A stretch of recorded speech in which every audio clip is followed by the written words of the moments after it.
U.S. President Donald Trump signed an order Monday requiring federal agencies to prove they are not replacing qualified American workers with people from other countries. The White House said the executive order would help prevent federal agencies from, quote, unfairly replacing American workers with low-cost foreign labor. The order requires all federal agencies to complete an internal audit to show whether they are hiring U.S. citizens and nationals for competitive service positions.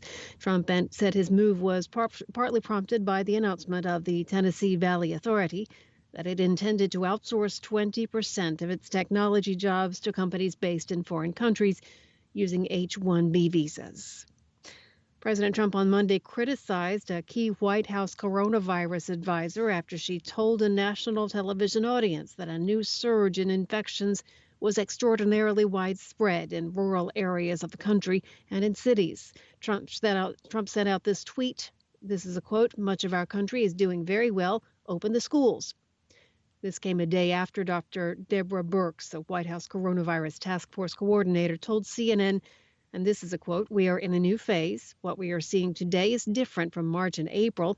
To everybody who lives in a rural area, you are not immune or protected from this virus." End of the quote.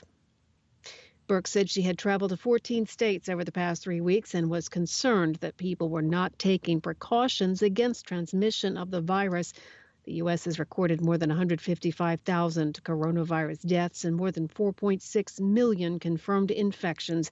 Those are the highest figures in both cases, across the highest national totals across the world. Lebanon's foreign minister has resigned. Nassif Hitti handed in his resignation on Monday. He warned that the country's financial crisis and its lack of political will to change could pose the biggest threat to the nation since its civil war. Hitti said Lebanon runs the risk of becoming what he called a failed state. The career diplomat became foreign minister in January as part of Prime Minister Hassan Diab's government. In southern Chile, a confrontation between Mapuche indigenous protesters and local residents turned violent on Sunday.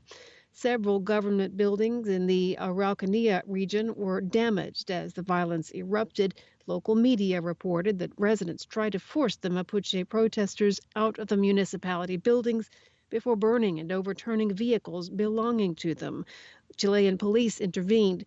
Interior Undersecretary Juan Gali said that authorities arrested 48 people during such absolutely condemnable unrest. In his words, the Mapuche protesters had occupied local government buildings for several days in a show of support for one of their leaders, Celestino Cordova, who's on a hunger strike in prison, and other Mapuche individuals whom they consider political prisoners.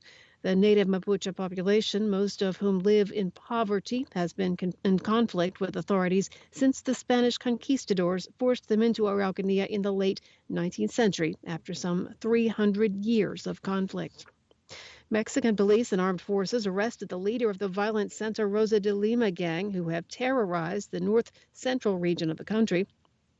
Authorities in the state of Guanajuato announced the arrest of José Antonio Yépez Ortiz, widely known by his Spanish nickname, El Marro, which means the Sledgehammer. The Santa Rosa de Lima gang and the Jalisco cartel have been engaged in a bloody turf battle for years in the industrial hub of Guanajuato, home to many foreign auto parts plants and part suppliers.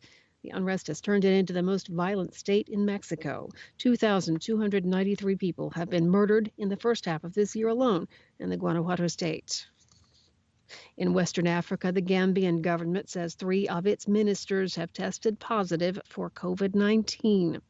The State House of the Gambia says the country's finance minister, the petroleum and energy minister, and the agriculture minister all tested positive for the virus. The Gambian President Adama Barrow, announced last week he plans to self-isolate after his vice president tested positive for COVID-19. Gambia has recorded 498 cases of COVID-19 and so far 9 deaths. The country's population is around 2 million.